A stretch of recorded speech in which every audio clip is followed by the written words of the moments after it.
Hi, my name is Natasha and we are from Group Mercedes and we are going to present to you about the asset management in Malaysia group project with title Asset Decommissioning or Disposal.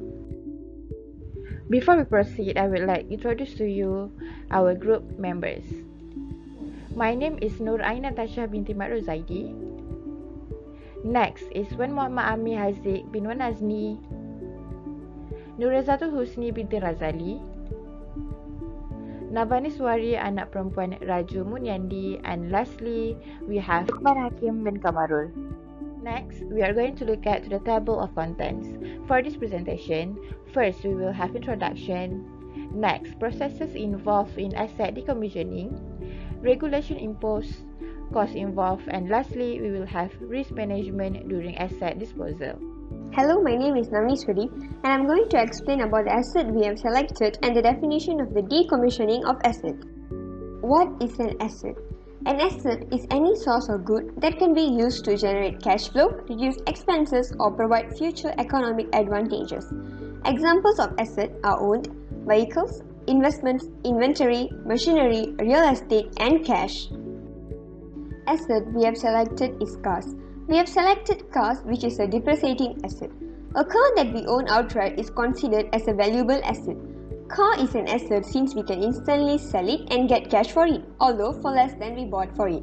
That alone qualifies it is an valuable asset. An automobile is a depreciating asset because of the additional cost and the ongoing loss in the value. What is decommissioning of asset?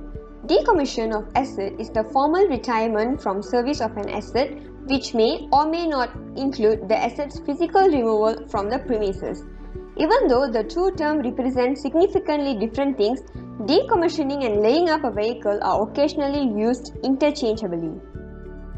For the decommissioning process, this is the abandonment process. The car needs to be in this performance which it delivers the major functions of the car. This can be ensured by having an up-to-date maintenance service. The interior and exterior condition also needs to be cleaned and checked for its functionality. Next, before selling to a new owner, the market value of the car has to be known.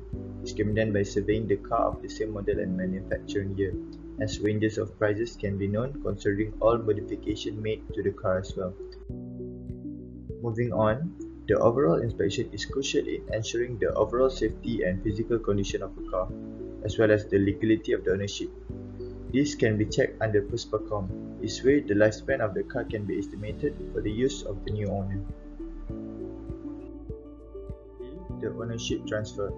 Ownership transfer needs to be done legally, in which the documentation covers both previous and new owner's identity as well as the transaction. This process has to be mutually agreed. And hi Prof, my name is Lukman Hakim and I will present my part, which is regulation imposed. So manufacturing and production of motor vehicles such as automobiles should be equal to the decommissioning.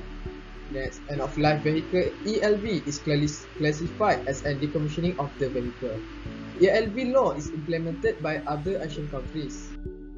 This is the guideline and standard that we need to follow before disposing the car. And this is the document that need to submit before disposing the car. A copy of the JPJ, original vehicle registration, original identification document, and JPJ KC form for LKM refund. Hi, I am Nurazatul Husni binti Razali and I will presenting the costs involved in car disposal. Asset disposition are accounted for by eliminating the assets cost and any accumulated depreciation and impairment losses from the balance sheet and recording any cash receipts and associated gain or loss on the income statement. There are three likely options. For the first type, which is fully depreciated car, when a car approaches the end of its useful life and has been completely depreciated, it is disposed by a single entry in the general journal. For the second type, which is gain on asset sale. Hi, I'm Natasha and I'm going to present to you the risk management during asset disposal, and our group has chosen a car as the asset. Firstly, what is risk? Risk can be defined as the measure of the likelihood and consequences of failing to meet a certain project goal, and most individuals believe that risk involves the concept of uncertainty. Next, what is risk management? Risk management is actions taken to deal with the uncertainty, and it is very important in order to avoid any additional costs or losses. And now we are going to look at the risk management during car disposal. Before or during disposing a car, there are few actions that need to be taken in order to avoid any risk and to avoid any additional costs or losses. The first one is we need to implement policies and procedures for submitting requests. The second one is to find the best option to dispose a car. Next is to do an analysis on the lifetime of the car to find the right time to dispose the car.